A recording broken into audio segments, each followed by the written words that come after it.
Welcome back. I'm here with Danielle Kane from the Better Business Bureau, and today we are talking about the right to work and the refusals during reopening. Now, we are entering into phase 2 and businesses are getting ready. What are some things that they need to worry about, especially if employees do consider not coming back? Right. So this is something that we're hearing from a lot of our accredited business owners. I mean, throughout this pandemic, people like myself have had to stay at home too. And we have spent that time putting our ear to the ground, talking to businesses. And one of the main things they're worried about right now is some of my employees are making more money collecting unemployment benefits than I can pay them. What do I do? And so this is a theme that's come up not just with BBB, but with a lot of different lawyers and employment law professionals, because it's true.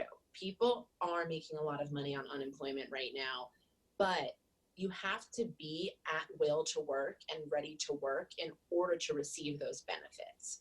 So the caveat here is if your employer offers you a job, it's a safe work environment. They've verified that you can come back on your old pay or salary or whatever it was, and you decline that, that is now a forfeiture of collecting those benefits. So you have to go back if your employer calls you. And what happens, what can employers do when they do call and their employee goes, no, I'm not coming back? Does an employer then contact the unemployment office? Is there other steps that they need to take in order to get this resolved?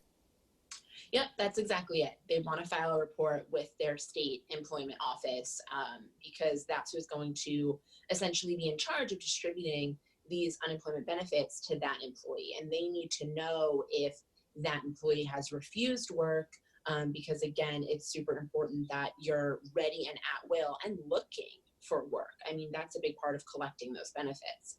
So when an employer reports this, though, there's going to be a lot of details that are needed, especially amid the pandemic. So that's going to look like things regarding the dates the employee refused to come back to work, what type of work was offered, how the work was offered, who offered the work, as well as the reason given by your employee or the claimant as to why they don't want to come back. It's not always cut and dry. It's not always like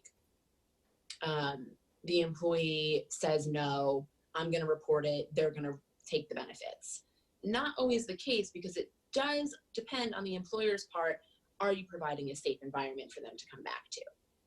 That was my next question is, can employees actually win that fight if they can prove that the employer is not giving them a safe environment, such as masks and social distancing? Yes, so there is a case there.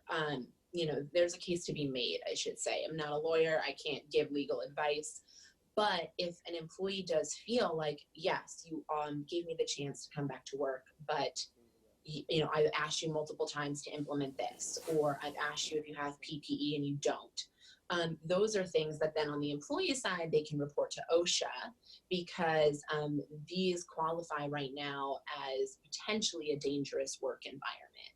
And so there are things the employer needs to do to make that environment safe, because the employee could turn around and say, well, I'm not coming back, not because I'm not willing, I'm not coming back because you haven't provided a safe space right now, and I think I'm at risk to catch the coronavirus.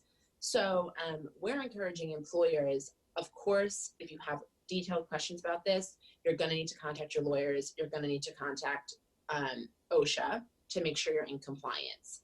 But some general tips, of course, are like making sure your spacing is 6 feet apart, making sure you are providing some type of PPE. Are you requiring indoor face coverings? At what space are you requiring it? Do you have documented policies? Do you have signage? All of these things employers have to some degree in order for them to open and invite people back. All right, anything else regarding this? I think that's it. They can find more info at trust-bbb.org. All right, thank you so much. And for more information, head to our website at kezi.com.